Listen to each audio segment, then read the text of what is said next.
C'est le début du printemps, c'est le début des chaleurs, c'est le début du soleil, le retour du soleil, le retour du printemps, le retour de la saison sur terre battue avec évidemment le premier Master 1000 sur terre battue de la saison, le premier Master 1000 sur une semaine, l'un des meilleurs Master 1000 de la saison, l'un des plus beaux cadres, si ce n'est le plus beau cadre de la saison, Monte Carlo qui démarre, le tournoi de Monte Carlo qui démarre, mes pronostics de ce tableau. On en parle tout de suite. Salut à tous, j'espère que vous allez bien. Je suis très heureux de vous retrouver pour une toute nouvelle vidéo. Et aujourd'hui, quoi de mieux que faire mon pronostic du tableau de Monte Carlo. Dites-moi pour vous dans les commentaires qui va remporter le tournoi de Monte Carlo, voilà, qui va sortir du bois parce qu'on a eu mine de rien Draper qui a gagné Indian Wells, c'était un peu inattendu. Mensik qui a gagné Miami, c'était aussi inattendu. Donc est-ce qu'on va encore avoir un vainqueur inattendu ou un vainqueur classique entre guillemets? Je vais tout de suite dire un petit peu voilà mon avis. N'hésitez pas à liker, à commenter et à vous abonner si la vidéo vous plaît, ça fait toujours plaisir, c'est gratuit et moi ça continue à me faire monter, à agrandir notre communauté qui est de plus en plus exceptionnelle. Je vous remercie du fond du cœur et on va démarrer. Je vais faire 8e de tableau par 8e de tableau évidemment, avec encore une fois tête de série numéro 1 Zverev, 4 absents de marque évidemment. Sinner, on le rappelle, mais toujours absent jusqu'à Rome. Et évidemment aussi Taylor Fritz qui a dit qu'il ne participerait pas à Monte Carlo. Hubert Hurkacz qui se perd de plus en plus en ce moment, on n'a pas de nouvelles d'Hurkacz qui est forfait. Et puis Jakub Mensik qui vient de gagner Miami, qui voilà, n'est pas encore remis complètement de ce titre pour débuter la saison sur terre battue. Mais on a quand même un très beau tableau. Et on va en parler tout de suite. Et on démarre justement avec le tableau, la tête de série numéro 1, Alexander Zverev, qui a pour moi le tableau le plus difficile. Voilà, il peut jouer déjà Berrettini dès le premier tour, c'est pas évident du tout.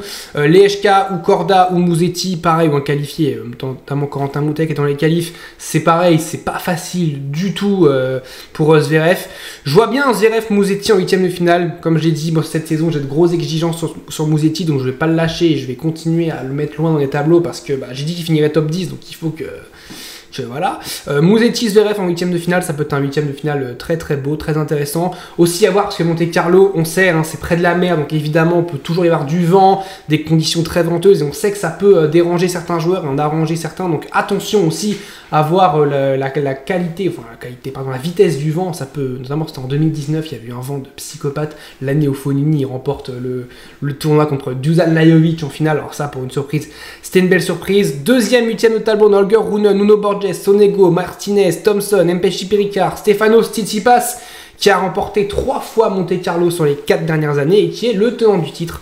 Donc moi, Stefanos Tsitsipas, voilà, ce serait difficile de ne pas le voir aller en 8e, même plus loin. Donc je vois Tsitsipas en 8e de finale face à Holger Rune, ce qui serait un remake d'Indian Wells. C'était Indian Wells qui a eu Rune Tsitsipas et Rune a battu Tsitsipas. Et je vois bien un remake entre Rune et Tsitsipas. Donc je vois Zverev, Musetti, Rune, Tsitsipas. Pour le moment, pour moi, il n'y a pas de surprise. Donc c'est 8e de tableau. Pour moi, il y aura forcément une surprise à un moment. Mais bon, voilà, je vais me bourrer. Ensuite, Novak Djokovic qui pourrait retrouver Stan Wawrinka. Un duel d'anciens, entre guillemets, de plus de 35 ans. Wawrinka qui a fêté ses 40 ans il y a une semaine. Et Wawrinka qui joue Tabilo, qui en ce moment met pas un pied devant l'autre. Donc pourquoi pas pour Stan Wawrinka qui a la wildcard. Ensuite, évidemment, je ne le vois pas passer, que ce soit Tabilo ou Wawrinka. Je ne le vois pas perdre. Enfin, je ne vois pas battre Novak Djokovic. Ensuite, on a Vachereau aussi, comme d'habitude, la wildcard monégasque. Jarry qui met pas un pied devant l'autre, qui aussi a gros à jouer parce qu'il a sa finale à Rome bientôt, hein, c'est dans un mois, ça va très vite, donc il peut perdre 600 points, hein, 650 points, donc il a vraiment gros à jouer. Dimitrov, j'aimerais beaucoup un Djokovic-Dimitrov en 8e de finale, et je pense que voilà, moi je vois pas de surprise non plus là-dessus. Je vois un Djokovic qui continue à monter en puissance, et il perdra pas. Je pense qu'on Wawrinka, il a juste un tour à passer pour être en 8e, et puis Dimitrov, ouais, Jarry, on voit Jarry en ce moment c'est compliqué, et puis je trouve, ou Vachereau, je trouve sur terre battue ça va. Et voilà, Dimitrov sur terre battue, mine de rien, est un joueur qui joue plutôt bien. Même si c'est pas sa surface préférée, il est quand même capable de faire de bons résultats. Ensuite, on a le retour d'un Medvedev face à Karen Khachanov. Alors ça, voilà, on est peut-être sur 2 joueurs. Alors Khachanov joue quand même plutôt bien sur terre battue. Medvedev, on ne sait pas. C'est quand il veut. Il est capable de gagner Rome en 2023. Il est capable de faire un quart à Roland Garros comme en 2021. Comme il est capable de perdre au premier tour. Donc j'en ai aucune idée. Medvedev, je ne sais pas sur quel. En fait, on lance la pièce. Et soit il est dans de bonnes dispositions et il peut aller loin, soit il est dans de très mauvaises dispositions et il perd au premier tour face à Karen. Moi, je vois quand même gagner. Je me dis, allez, pourquoi pas avoir un Medvedev qui peut-être essaye un peu de jouer au tennis, parce qu'en ce moment, c'est très compliqué. Et pourquoi pas essayer de se remettre en confiance sur la terre battue. C'est très compliqué, évidemment, mais ouais, honnêtement, là, s'il perd au premier tour à chaque fois... Franchement, on va commencer vraiment à s'inquiéter, mais voilà. Après, il peut jouer Alexandre Müller, mais je vois pas Müller faire la surprise. Ce serait dingue de le voir sortir Medvedev. Et ouais, Thomas Maraj, Baez aussi, hein, qui est un joueur à suivre.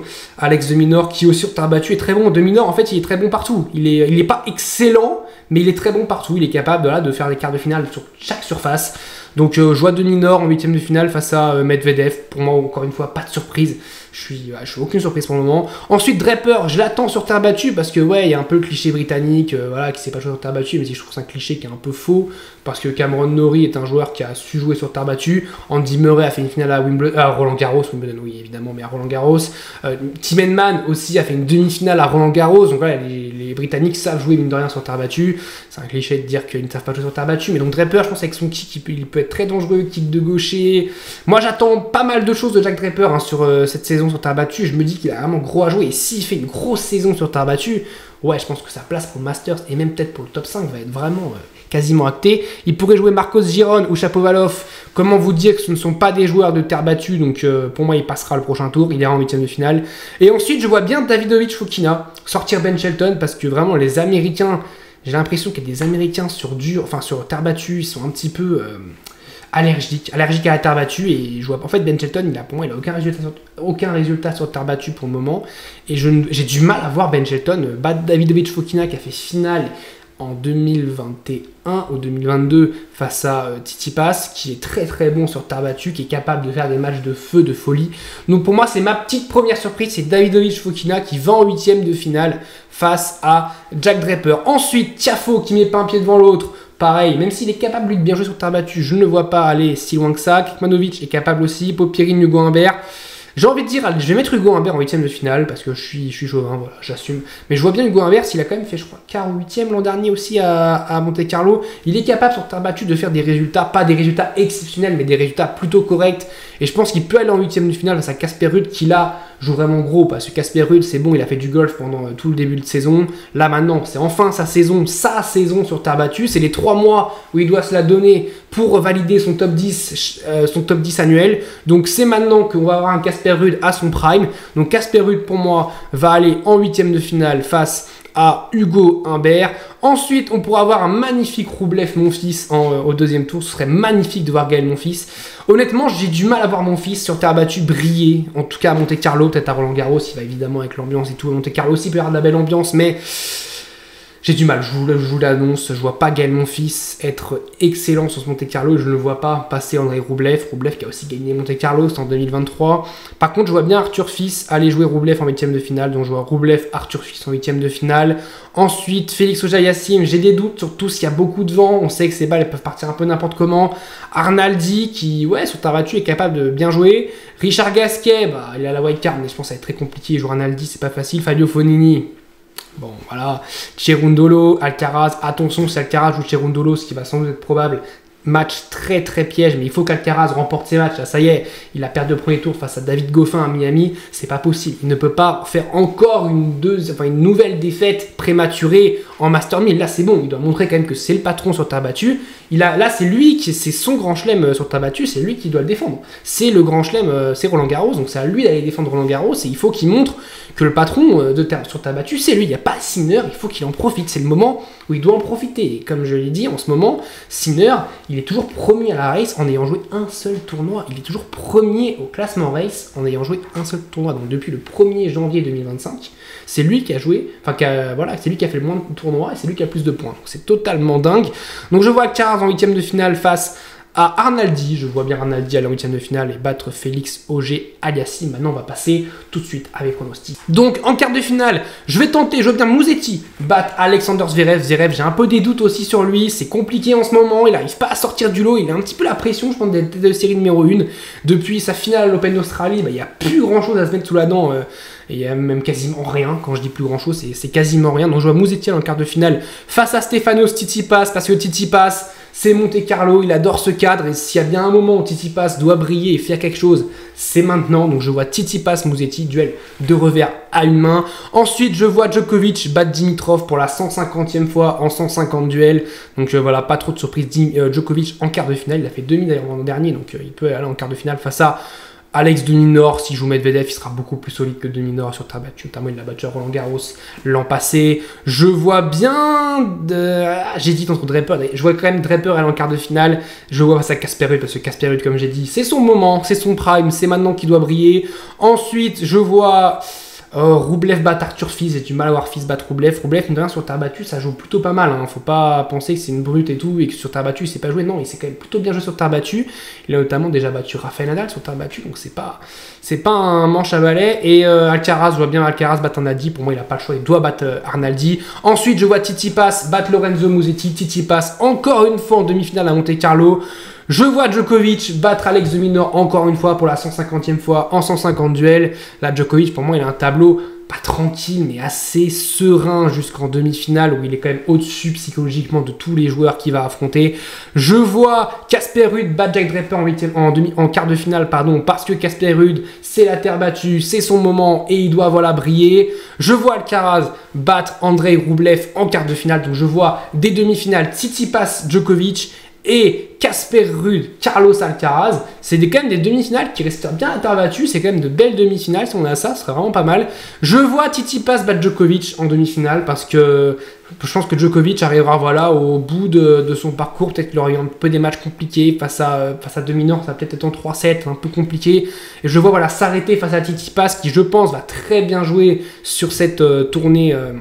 Sur le tournoi de Monte Carlo, et je vois pour ça Tsitsipas battre Novak Djokovic. Je vois pas Djokovic prendre son 100e en fait ici à Monte Carlo, ce serait complètement dingue qu'il remporte Monte Carlo, mais c'est un tournoi qui lui réussit plus trop, il n'a pas gagné depuis 2015, ça fait 10 ans qu'il n'a pas gagné à Monte Carlo, donc voilà, mais moi je serais pas inquiet si Djokovic perd en demi-finale, ça veut pas dire qu'il est nul ou quoi que ce soit, non, c'est juste que je le vois perdre en demi-finale face à un très très bon Tsitsipas qui, je pense, sur Monte Carlo, c'est le joueur à battre à Monte Carlo.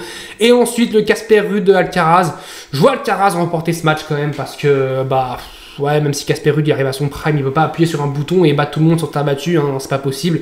Même s'il a fait 2 finales à Roland Garros, il a déjà fait une finale à Monte Carlo, c'était l'an dernier face à Tsitsipas. Quand même face à Alcaraz, il y a quand même un cran d'écart normalement entre prime Casper Ruud sur terre battue et prime Carlos Alcaraz sur terre battue, même prime Carlos Alcaraz tout court. Donc pour moi, Alcaraz va battre Casper Ruud en demi-finale et on aurait une finale Tsitsipas Carlos Alcaraz. Tsitsipas qui n'a jamais perdu une finale à Monte Carlo face à Alcaraz qui n'a jamais vraiment brillé à Monte Carlo, sauf que Alcaraz n'a jamais perdu face à Stefanos Tsitsipas, donc c'est soit Tsitsipas perd enfin une finale à Monte Carlo, ou alors Alcaraz perd enfin face à Tsitsipas, et je vais vous le dire, pour moi Alcaraz, il a tellement un avantage psychologique sur Tsitsipas qu'il va battre Stefanos Tsitsipas, et il va s'imposer, il va remporter le tournoi de Monte Carlo. Attention parce que ça fait 3 Master 1000 de suite que je mets Alcaraz vainqueur, donc voilà, et à chaque fois, on a vu ce qui s'est passé. Demi-finale à Indian Wells, premier tour à Miami. Et là, bon, on va quand même se méfier, mais il faut qu'Alcaraz il muscle un peu son jeu. Et je pense cette terre battue là, qui est celle un peu qui se rapproche le plus de Roland Garros, parce que Madrid, voilà, c'est en altitude, il y a plus de vitesse, donc c'est une terre battue qui ressemble moins à celle de Roland Garros. Et puis à Rome, il y a l'histoire des lignes cloutées aussi, donc c'est pas pareil qu'à Roland Garros.